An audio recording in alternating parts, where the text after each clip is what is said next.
Yap, situasi ini sejatinya berbanding terbalik dengan apa yang terjadi di Indonesia. Ingat saat Indonesia mendatangkan Argentina pada 2023 lalu?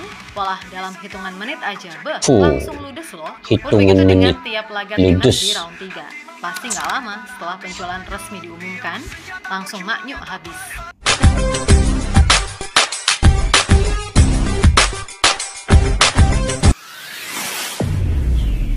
Assalamualaikum dan salam persaudaraan, salam sepak bola. Selamat bertemu kembali guys di channel Askalani Studio. Oke, satu lagi yang ingin saya reaksi guys terkait dengan kedatangan ASEAN All Star melawan MU, kedatangan MU ke Malaysia. Oke, sebenarnya Presiden AFF akui Indonesia adalah market yang terbesar, dan ini satu kesilapan lah bagi saya, karena AFF tidak membincangkan secara kolektif kedatangan MU ke ASEAN ini.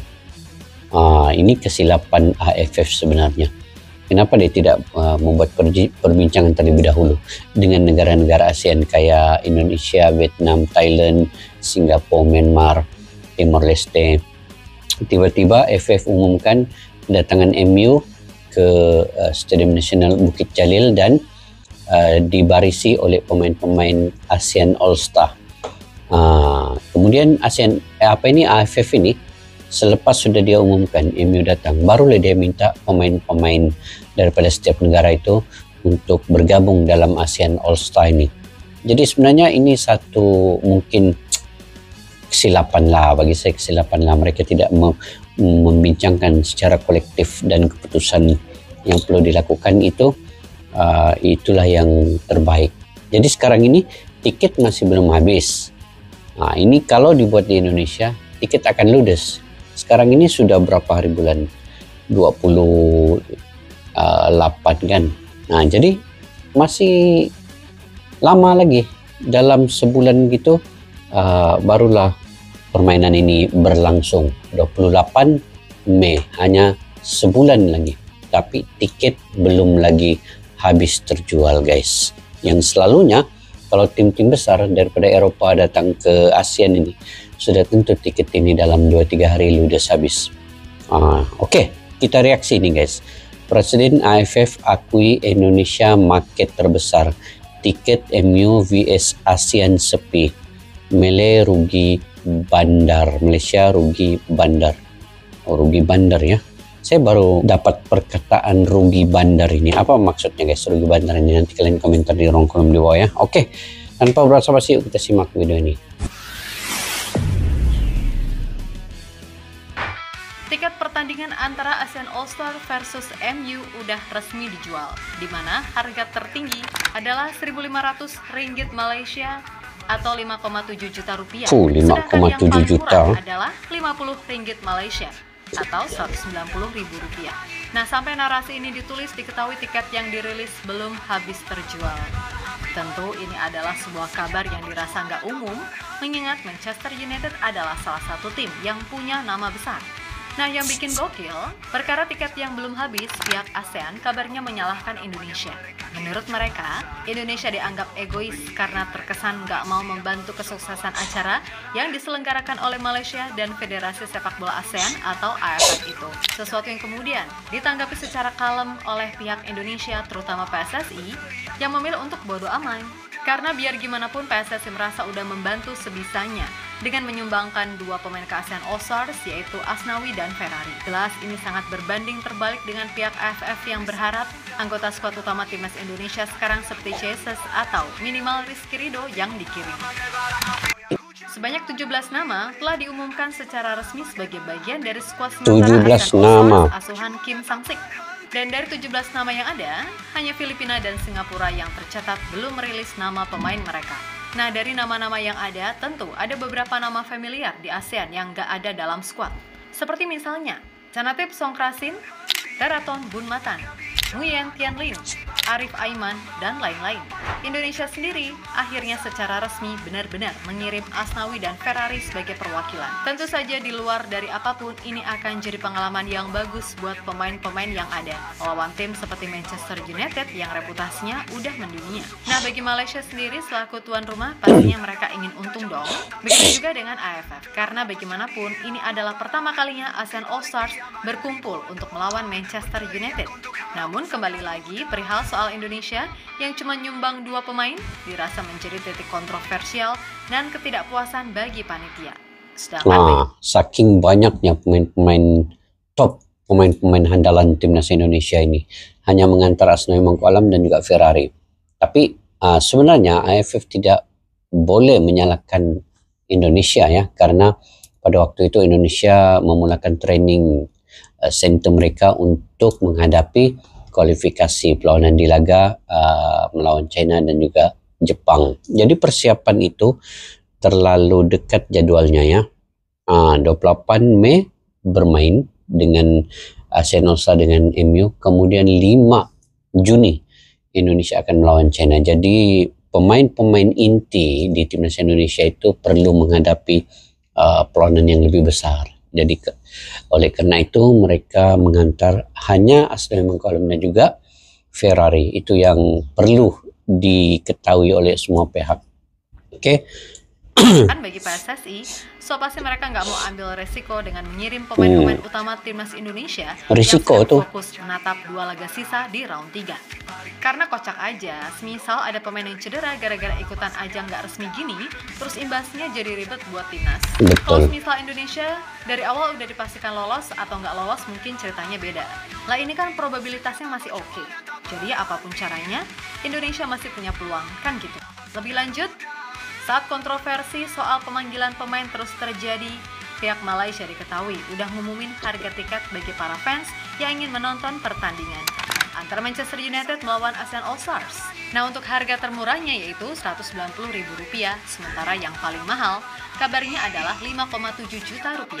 Tentu melihat ini semua, ya sebenarnya harganya masih terbilang terjangkau lah bagi para fans, terutama fans dari Manchester United yang berasal dari kawasan ASEAN. Meskipun begitu, sampai narasi ini ditulis, tiket yang udah dijual nyatanya belum habis. Bahkan menurut beberapa sumber, laga antara ASEAN All Stars melawan Manchester United tidak terlalu menarik bagi para pecinta sepak bola. Sehingga dalam beberapa hari tiket yang terjual cuma beberapa ribu aja. Tapi saat MU berhasil melakukan remontada pas lawan Lyon kemarin, rupa-rupanya hal itu mampu memberikan dampak yang lumayan dalam penjualan tiket. Yang mana itu terbukti karena sampai saat ini tiketnya sudah terjual hingga 45.000 lembar. Kepala Eksekutif Pro Event Group, Julian Kam, yang merupakan pihak promotor yang bertanggung jawab atas acara ini, menjelaskan kalau semua itu benar adanya. Sejauh ini responnya sangat baik, penjualan tiket hampir mencapai 45.000. Kami berharap lebih banyak penggemar yang datang untuk menyaksikan perhelatan olahraga terbesar di Malaysia pada tahun 2025. Apalagi setelah penampilan United di perempat final Liga Eropa, saya rasa para penggemar sangat antusias untuk datang berbondong-bondong. Penggemar dari ASEAN juga akan hadir, jadi segera dapatkan tiket Anda, kata Julian Kam dikutip dari Bola Sport. Yap, situasi ini sejatinya berbanding terbalik dengan apa yang terjadi di Indonesia. Ingat saat Indonesia mendatangkan Argentina pada 2023 lalu? Walah, dalam hitungan menit aja, langsung ludes loh. Begitu dengan tiap laga timnas di round 3. Pasti nggak lama setelah penjualan resmi diumumkan, langsung maknyuk habis. Dan melihat situasi yang terjadi, hal ini semakin membuktikan jika Indonesia adalah pasar terbesar dalam urusan sepak bola dan Presiden AFF pun mengakui itu sendiri. Nah, biasanya dalam kunjungan pramusim, setiap tim cuma melibatkan negara tuan rumah tanpa embel-embel dari negara lain. Namun pada tahun ini, Malaysia memilih bekerja sama dengan AFF untuk mau mendatangkan Manchester United agar so pasti mendapatkan atensi dan pendapatan lebih banyak. Berhubung Indonesia adalah anggota AFF, maka mau tak mau PSSI juga harus terlibat dan PSSI udah gugur kewajiban dengan mengirim 2 pemain yaitu Asnawi dan Ferrari. Namun menurut panitia, dengan tidak adanya pemain utama tim Garuda yang merumput di Eropa, maka tensi dan keseruan pertandingan antara ASEAN All Stars melawan United pastinya akan turun. Dan alasan inilah yang membuat fans Indonesia berpikir 2 kali untuk datang langsung ke Malaysia. Ya buat apa juga gitu loh. toh pemain idola mereka nggak main, kan gitu. Mau lihat siapa? Onana? Halah, maka dari itu, besar kemungkinan bisa dipastikan yang datang pasnya fans MU doang, tanpa embel-embel adanya fans timnas Indonesia. Dan faktor itulah yang diduga membuat pihak AFF kecewa. Tapi mau gimana lagi? Kalau ada apa-apa sama pemain utama timnas, apa AFF mau tanggung jawab? Kan yuk enggak kan? Lagi pula, kalau Indonesia berhasil tampil bagus di kualifikasi Piala Dunia, nama ASEAN juga otomatis bakal ikut terangkat, kan gitu. Yap, terlepas dari apapun, dah pokoknya buat pemain timnas Indonesia, fokus aja. Dengan 2 match sisa di round 3, perihal masalah lain-lain, itu pikir carry. Yang penting, bisa dapat hasil bagus untuk kemudian membawa Garuda terbang tinggi ke panggung dunia. Itu adalah skala prioritas yang nyata. Dan buat pihak panitia, sabar-sabar aja ya, kan pertandingan masih lama.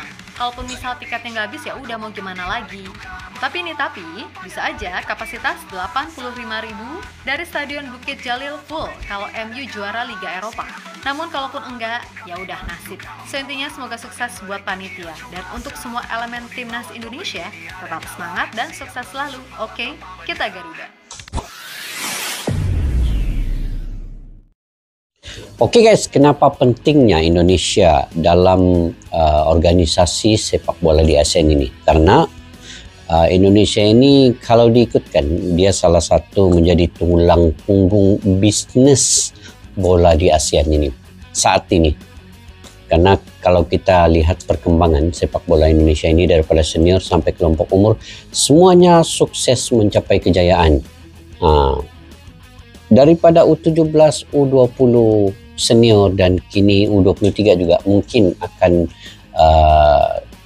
terlibat dalam pertandingan ataupun turnamen kualifikasi Piala Asia U23 dan juga ke Piala Dunia nanti, dan ini memungkinkan juga U23 itu lolos juga ke Piala Asia karena U23 ini merupakan tim ataupun pemain-pemainnya yang masih banyak bermain di timnas senior, maka mereka akan bermain di U23. Kelompok umur itu masih ada di timnas senior, kayak Marcelino Ferdinand, mungkin Ivar Jenner dan sebagainya. Jadi itulah pentingnya Indonesia ini di ASEAN, dan kesilapan besar AFF karena tidak membawa perbincangan mendatangkan MU ini ke Malaysia. Ini kesilapan besar bagi saya lah, karena mereka tidak mengetahui bahwa penduduk yang terbesar dan punya fans yang paling banyak itu adalah Indonesia. Daripada 70%-nya penduduk di Indonesia itu meminati sepak bola. Itu sudah tentu akan mendatangkan dampak yang tinggi, impak yang besar kepada kedatangan MU itu. Jika Indonesia ini diberi tanggung jawab ataupun diperbincangkan secara kolektif untuk menentukan kedatangan MU ini. Tapi ini tidak berlaku. AFF hanya meminta pemain daripada Indonesia. Dan di Indonesia ini fantastisme ini, sepak bolanya sangat tinggi. Fantastisme sepak bola memang tinggi oleh di Indonesia. Itu bukan hanya di Jakarta, tetapi seluruh desa dan kota yang ada di Indonesia itu. Kalau ada perlawanan di antara Indonesia melawan mana-mana tim negara lain, semua berdatangan ya, dan mereka bersatu menjadi fans ataupun ada di Alters Garuda, ada di Gela Grande, ada juga yang secara individu datang untuk mendukung timnas Indonesia. Dan pusingan ekonomi di ASEAN ini melalui Indonesia, kalau dalam sepak bola lah, itu sangat laju. Ini contoh lah, Indonesia ini kan kalau dia keluarkan jersey, contohlah dia keluarkan jersey perlawanan di antara ASEAN All Star dan juga MU, maka jersey itu akan laku keras itu nanti. Apa-apalah jersey, merchandise, tiket dan sebagainya itu laku besar kalau di Indonesia ini. Dan kita ketahui atmosfer stadion di GBK itu yang sangat legendaris bagi kita. Itu sangat menakjubkan lah kalau yang baru-baru melihat, menonton di sana, memang sangat luar biasa. Dan media-media akan menyoroti Indonesia. Jadi itu pentingnya, setiap apa yang sepatutnya berlaku di ASEAN ini, sama ada mendatangkan mana-mana tim yang melibatkan ASEAN, itu sebenarnya perlu diperbincangkan di dalam meja bulat dan rundingan bersama negara-negara ASEAN. Mungkin itu saya punya pandangan pendapat lah. Mungkin kalian juga punya pandangan pendapat sendiri. Kalian boleh komentar di ruang kolom 5. Bagaimana ini guys? Tiket ini sepi, belum habis lagi. Kalian boleh komentar guys. Sampai kita jumpa lagi. Assalamualaikum warahmatullahi wabarakatuh. Bye-bye. Askalana Studio untuk kita channel yang bereaksi tentang apapun yang ada di Indonesia, channel YouTube dari Malaysia di Askalani Studio. Jika mau tahu tentang Indonesia, ayo like and subscribe channel kami Askalani Studio.